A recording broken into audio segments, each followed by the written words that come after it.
bem? Seja bem-vindo a mais um Full Gas podcast de MotoGP. Hoje para comentar o nervoso e emocionante Grande Prêmio do Qatar, etapa de número 1 da temporada de 2024.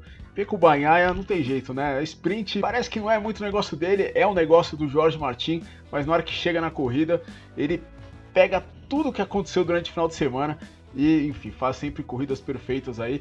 É o piloto do momento, atual bicampeão da MotoGP. Fez uma corridaça aí, geriu muito bem a prova, foi rapidamente aí para a primeira posição, largando de quinto lugar, obviamente, e conseguiu vencer essa corrida, 19ª vitória dele, 10ª vitória da sprint para o Jorge Martin. Pecco Bagnaia é líder do campeonato, mas nós tivemos também muitas outras atrações. O Brad Binder andou muito bem, Pedro Acosta, eu diria que roubou o show nessa corrida, chegou a ocupar o quarto lugar, chegou a fazer uma ultrapassagem incrível em cima do Marc Marquez, no fim das contas acabou sem pneu, vamos inclusive dissecar aqui as voltas do Pedro Acosta durante a corrida, e tem obviamente Marc Marquez que terminou na quarta posição no Qatar, que é uma pista que é difícil para ele, né, é uma pista na qual ele não tem um bom retrospecto, venceu apenas uma vez das pistas tradicionais, como eu já disse anteriormente, é a que ele tem o pior retrospecto na temporada da MotoGP. Antes da gente começar a analisar a corrida, vamos passar aqui rapidamente o resultado da prova. Ou melhor, vamos falar da sprint primeiro. Jorge Martin na frente, depois Brad Binder e Aleix Espargaró na terceira posição. Depois no GP nós tivemos Pecco Bagnaia, Brad Binder mais uma vez na segunda posição, Jorge Martin em terceiro, Marc Marquez, Enea Bastianini, Alex Marques, Fábio Di Giannantonio, Aleix Espargaró apenas em oitavo, Pedro Acosta em nono, Maverick Vinhares em décimo, e a primeira moto japonesa apenas na 11ª posição, Fábio Quartararo. E a primeira Honda é o Zarco, que estreou agora na Honda. Ou seja, muito trabalho aí para essas duas equipes, enquanto que no campeonato de pilotos o Pecco Bagnaia lidera com 31 pontos na frente do Brad Binder, segundo colocado 29, depois Jorge Martin, Marc Marquez na quarta posição, iniciando a temporada aí com 18 pontos. Muito bem, antes de falar do Grande Prêmio do Qatar, verifique se você está inscrito aqui no canal.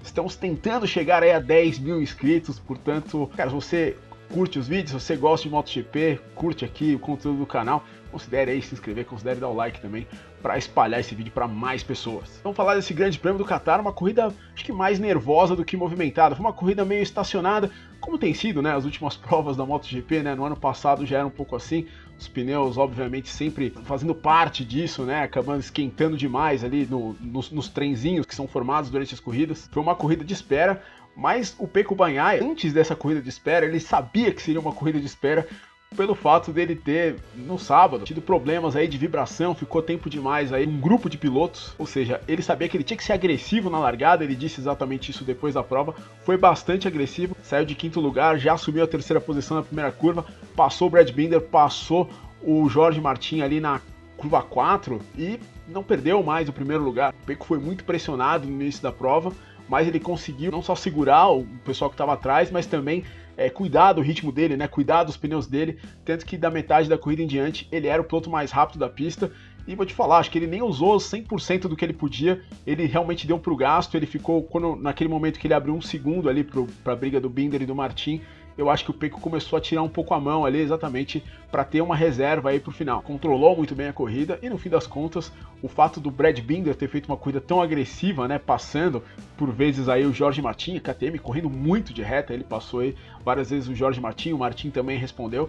Isso foi música para os ouvidos do Pecco, né, que lá na frente só foi mantendo seu ritmo e chegou com muito mais moto do que os seus concorrentes. Enfim, 19 vitórias pro Pecco.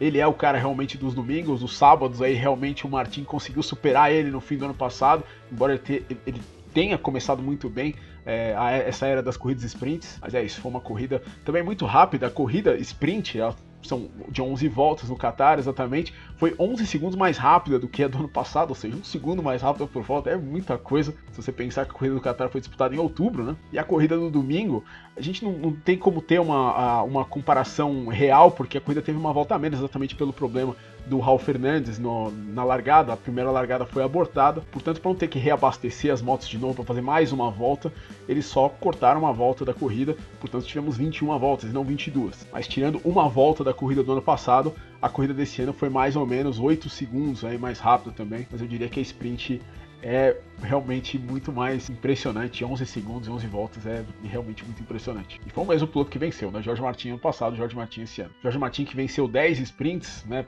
Por enquanto é o grande cara das sprints na MotoGP e venceu 8 das últimas 9 sprints. Ele falou depois da prova que não achou que fosse ao pódio, né? Porque ontem ele destruiu os pneus dele, né? Não tinha mais pneu nenhum no fim da corrida, né? Exatamente, eu chamei a atenção exatamente por esse ritmo muito forte do Martin, só que na corrida ele acabou dizendo que conservou demais os pneus. Ele ficou tão assustado com o desgaste dos pneus do sábado que ele acabou conservando demais os pneus na corrida, acabou tendo que se contentar com o terceiro posto e tomando um calorzinho ali no final do Marc Marquez. Mas eu diria que a Ducati GP24, o Martin, a gente comentou isso no teste do Qatar, ele sofreu com um pouquinho de vibração na roda traseira no último dia do teste do Qatar, ele não conseguiu fazer um grande tempo, e nos primeiros 2 dias de treino, o que a gente viu foi a equipe de fábrica da Ducati sofrendo muito com essa vibração traseira, tanto o Pecco Bagnaia, no primeiro treino livre, ele saiu apontando para o pneu traseiro, achavam que fosse um pneu ruim da Michelin, mas na verdade era o equilíbrio da moto que não estava bom. O Enea Bastianini também sofreu com isso. Muita gente diz que é possível que a corrida do WEC, né, a corrida de 1.812 km ali do Qatar, que abriu a temporada do WEC na última semana, tenha atrapalhado um pouquinho, né, que a aderência realmente não tenha sido a mesma do teste. Mas enfim, a Ducati tem esse problema, a GP24 tem esse problema, mas tem muito potencial aí para melhorar, coisa que a GP23, por ser uma moto já desenvolvida, não vai ter esse potencial. E de acordo com o Bagnaia, pode ter a ver exatamente com essa corrida do WEC, mas de acordo com o Bagnaia, em Portimão, como a aderência vai ser diferente, ele não especificou exatamente o que será diferente, mas ele não espera esse problema de vibração, então vamos ver. Mas falando da outra Ducati, Marc Marquez, na 4ª posição nessa corrida, 5º lugar na sprint, no fim das contas ele fez o que ele tinha que fazer, e obviamente aquela conversa mole do Marc Marquez do início do ano, de não, vou tentar um top 6, um top 5, porque não estou no campeonato, tá nada, ele realmente vai, é conversa mole, é bobagem aí que o Marc Marquez falou nas entrevistas. Ele já tentou seguir o Bagnaia durante o warm-up, né? Eles já trocaram ali positivos, exatamente como foi em Mugello no ano passado, que o Marc Marquez tentou roubar a pole do Bagnaia seguindo ele na última volta. Dessa vez ele tentou seguir na classificação o Enea Bastianini e seguiu no warm-up, pura e simplesmente para tentar tirar do sério o Pecco, dessa vez no Qatar. Ele tá jogando esses jogos psicológicos que denota que a intenção dele é realmente vencer esse campeonato. E para vencer esse campeonato, ele vai ter que ser muito constante, assim como ele foi em 2016. Você se lembra quando a Honda tinha ali os seus problemas de aceleração, não era aquela moto naquele momento da temporada, a Yamaha era uma moto melhor no começo, depois acabou tendo problemas, e o Marquez, ele foi somando pontos onde ele precisava somar sempre ali, né? Ele aprendeu a lição de 2015, quando ele caía sempre, e em 2016 ele estava sempre ali somando pontos, mesmo em corridas difíceis para ele estava passando sempre no top 5, e ele passou essa pista, que é uma pista difícil para ele, com um 5º lugar na sprint e um 4º no GP, e tem uma estatística muito interessante do Marc Marquez. Todas as vezes que ele chegou no top 4, ou seja, que ele chegou na frente da 5ª posição no Qatar, ele foi o campeão no fim do ano. Isso ocorreu em todos os títulos dele, desde a 125. Não está aí um número pra gente ficar de olho, mas enfim, acho que ele vai lutar pelo campeonato, mas o quanto a Ducati GP24 vai melhorar, vai ser decisivo aí para essa empreitada do Marquez. No mais, o Brad Binder chegou na 2ª posição e realmente mostrou que a KTM não mostrou tudo na pré-temporada, como a gente já dizia nos vídeos dos testes, no vídeo aí antes da temporada, segundo nos 2 dias, e mostrou nesse domingo aí que a KTM corre muito na reta, que as ultrapassagens que ele fez em cima do Jorge Martin, as frenagens do Binder ali em cima do Martin e a agressividade dele ali realmente impressionaram bastante. A KTM deu um bom passo à frente, mas agora precisa dar aquele último passo para chegar para brigar de igual exatamente com a Ducati, que o próprio Binder falou depois da corrida que esse é o passo mais difícil de dar. Vamos lembrar que o histórico do Binder no Qatar é bom, 2 anos atrás ele chegou na 2ª posição também. O Qatar é um circuito particular, mas ele esteve sozinho de KTM no meio de 6 Ducatis aí, chegou na 2ª posição também. Grande corrida do Brad Binder, grande final de semana do Brad Binder. Só que o Brad Binder não é o grande nome da KTM, quem diria, nesse grande prêmio do Qatar. Meus amigos, nós assistimos uma primeira apresentação, eu diria histórica, de Pedro Acosta, pois do 8º lugar na sprint, ele simplesmente não tomou conhecimento dos rivais aí nesse início de prova, foi pra cima, chinelou o Pedro Acosta, passou pelo Alex Marques, passou pelo Enea Bastianini, foi pra cima do Marc Marquez e passou o Marc Marquez, algo que o Marc Marquez certamente deve ter olhado e não deve ter gostado nada, né? Jovem pretendente passando o velho leão. E o Marquez gosta desse jogo psicológico, né? Ele fez exatamente isso com o Bagnaia no warm-up, como eu falei. Mas enfim, o Pedro Acosta ele acabou pagando pelo noviciado na corrida sprint. ele teve um problema interessante, que ele ativou o Holy Shot Device, né, para largar, e na primeira curva ele não freou o suficiente para fazer com que a traseira desengatasse, ou seja, ele teve que fazer as primeiras curvas, né, curva 2, curva 3, até a primeira freada depois, com o abaixador traseiro, o Ride Height Device, habilitado. Você deve ter visto que ele perdeu algumas posições no início da prova, mas depois recuperou, chegou em oitavo, e nesse domingo ele simplesmente andou como se não fosse fazer 21 voltas, né, que foi exatamente a distância da corrida. Começou, eu vou botar aqui o volta a volta dele, começou virando 52, que é um ritmo muito forte, inclusive a volta mais rápida da corrida foi dele, 1:52.657 na segunda volta da prova, só que a partir da volta 14 ele começou aí a ter problemas de pneu, foi exatamente quando ele errou e acabou sendo ultrapassado pelo Mark Marques, começou a virar em 54, 53, sobretudo 54, ou seja, 2 segundos mais lento, né, 1,5 segundo aí mais lento do que ele estava virando no começo da prova, e aí não teve jeito, né, o Pedro Acosta foi ficando, de quarto caiu para nono lugar, pagando aí pela inexperiência 2 dias seguidos, mas mesmo assim já deu o que falar o Pedro Acosta. Esse Valentino Rossi fez a melhor volta das primeiras 2 corridas dele na MotoGP, o Mark Marques foi pro pódio já na primeira, venceu a segunda. O Pedro Acosta começa aí também fazendo a volta mais rápida da sua primeira corrida na MotoGP, começou muito bem. Tem essa grande imagem dele ultrapassando o Mark Marques e, muito importante, ele tem até o GP da Alemanha para ser o vencedor mais jovem da história da MotoGP.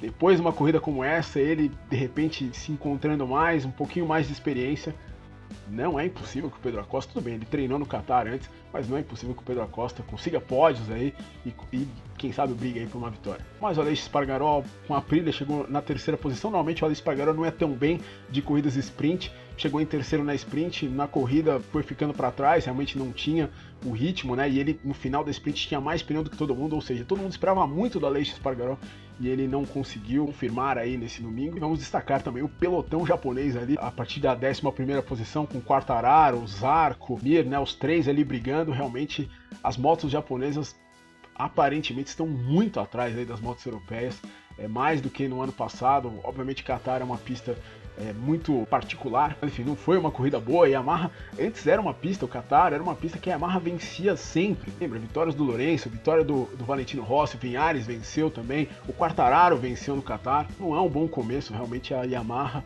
perdida, a Honda também perdida, e o Zarco na primeira corrida na Honda superando o Mir, já, né, enfim, para quem, né, tá há um tempo aí, realmente o Mir não veste bem essa moto da Honda, mas vamos ver agora como as concessões vão fazer a diferença aí para as equipes japonesas, vamos ver o quanto eles conseguem evoluir. Vai ser interessante de ver até a metade do ano e até o final do ano, já que eles podem testar muito, usar mais motores, trazer mais um pacote aerodinâmico do que normalmente se pode, então vamos ficar atento. Mais pontos negativos, o Marco Bezzecchi chegou atrás das motos japonesas, realmente não se entendeu com a moto 2023 da Ducati. É interessante porque o Bezzecchi no ano passado andou muito bem. O Morbidelli, tudo bem que não fez pré-temporada, mas estava com a moto que venceu as 2 corridas e não conseguiu chegar perto da zona de pontos. Realmente uma prova muito ruim do Morbidelli. O Luca Marini também, que chegou a 17 segundos do Takaki Nakagami, quase chegou atrás do Jack Miller, que caiu no encerramento da primeira volta. O Miller chegou em último. E o Miller também, né, com esse fantasma do Acosta, realmente o seu lugar aí muito a perigo na KTM aí pro ano que vem. Também vamos falar das outras categorias, começando pela Moto 2, que corridaça da Moto 2, com os novos pneus Pirelli, que a gente falava antes da temporada que seria um pneu de gestão e tal. A gente recebeu isso logo na primeira corrida, uma corrida estranhíssima aí com a gestão de pneus, né, o Izan Guevara teve que abandonar a corrida exatamente porque estava sem aderência no pneu traseiro. O Aron Canet começou a corrida na pole position, caiu para trás, depois foi para primeiro, parecia numa corrida Dunlop, né? Normalmente como era até o ano passado, ele conseguiria administrar numa boa ali, mas ele queimou os pneus e caiu para trás de novo. Fermin Aldeguer, a gente não teve notícia, o maior favorito da temporada, né? Que terminou o ano passado vencendo 4 corridas, ele não apareceu. O Nerbolino também, o vice-campeão do ano passado, foi caindo durante a corrida. Realmente não entenderam esse pneu, não entenderam como ele funciona. Obviamente a gente teve também aquele treino de sexta-feira à noite com chuva no Qatar, exatamente, na sexta-feira choveu no Qatar, então, e era bem na hora da corrida, ou seja, eles não conseguiram fazer essas simulações de corrida como deveriam, mas mesmo assim, é a primeira corrida da Pirelli, claro, mas mesmo assim eu achei realmente complicado aí de entender como deu tanta diferença assim de ritmos e conservação de pneu. fim das contas, o Alonso Lopes, né, o companheiro, né, do Fermin Aldeguer, que venceu a corrida, e venceu a corrida com uma grande ajuda do Barry Baltus, que nunca tinha andado ali na frente, e pelo jeito entendeu muito bem esses pneus, e conseguiu, tinha o melhor ritmo, eu diria, nas últimas 7 voltas, ele era o piloto mais rápido da pista. Acho que não passou por falta de intimidade aí em disputar a vitória. Ele estava muito mais rápido, não era pouco não, era um pouquinho mais rápido. Ele estava em algumas curvas ali, principalmente no setor 3 ali, chegando para a curva 6 também ali no início da volta, ele estava muito mais rápido do que o Alonso Lopes. Mas enfim, leva aí o seu primeiro pódio. Muito interessante, né? O Barry Baltus, ele tem o nome de Barry por conta do Barry Sheene, o piloto inglês, obviamente, que como você sabe, foi bicampeão 76-77 na MotoGP e que morreu, infelizmente, em 2003 de câncer, exatamente num dia 10 de março, como é essa corrida aí, como foi essa corrida, esse GP do Qatar. Portanto, Barry Baltus, que anda com 7, exatamente por causa do Barry Sheene, né? O 7 inclusive cortado ali no meio, que o Barry Sheene usava, nome em homenagem ao Barry Sheene e o número em homenagem ao Barry Sheene. Exatamente no dia que ele morreu, ele consegue o seu primeiro pódio. Muito bom para o Barry Baltus. O Diogo Moreira terminou na 22ª posição, que foi exatamente a posição que ele terminou o teste de Jerez de la Frontera. Realmente é o salto mais complicado, eu diria, da Moto 3 para a Moto 2, mas obviamente o Diogo não gostou de ver, eu imagino, né, que a equipe dele, né, a MT Helmet CMSI, a antiga equipe dele, já qual ele tinha um contrato exatamente para subir para a Moto 2, pelo que eu entendi, e ele quebrou esse contrato assinando com a Italtrans antes da equipe assumir o espólio da equipe Pons para esse ano, tanto o Sérgio Garcia como a Ayogura terminando em 3º e 4º lugares, mas já com experiência na Moto 2. Entretanto, né, não é bom, ele abandonou esse barco aí, e a Italtrans, né, o próprio Dennis Foggia não fez também uma boa corrida, um ano que vai ser difícil, vai ser de aprendizado aí pro Diogo. Alonso Lopes em primeiro, Barry Baltus, Sérgio Garcia, esse é o top 3, que é o mesmo top 3 do campeonato. Também falando agora da Moto 3, que corridaça também a gente teve, essa com os pneus sendo uma parte menor, eu diria, da corrida à moda Dunlop mesmo, uma vitória incrível, exatamente, do Davi Alonso, que começou a primeira volta em 8º, chegou a cair começou a primeira volta em 6º, chegou a cair para o 8º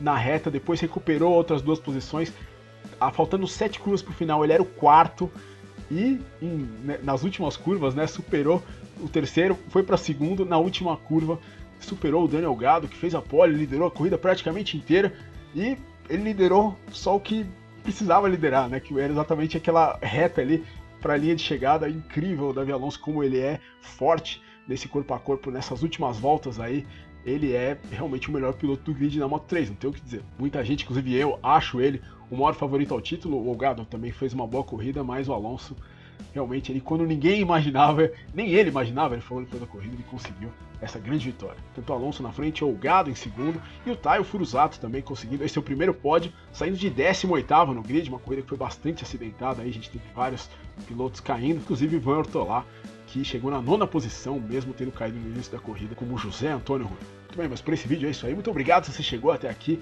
Considere like, se inscrever aqui no canal. Estamos de volta, a MotoGP está de volta. E é isso. A gente se vê na próxima. Um abraço.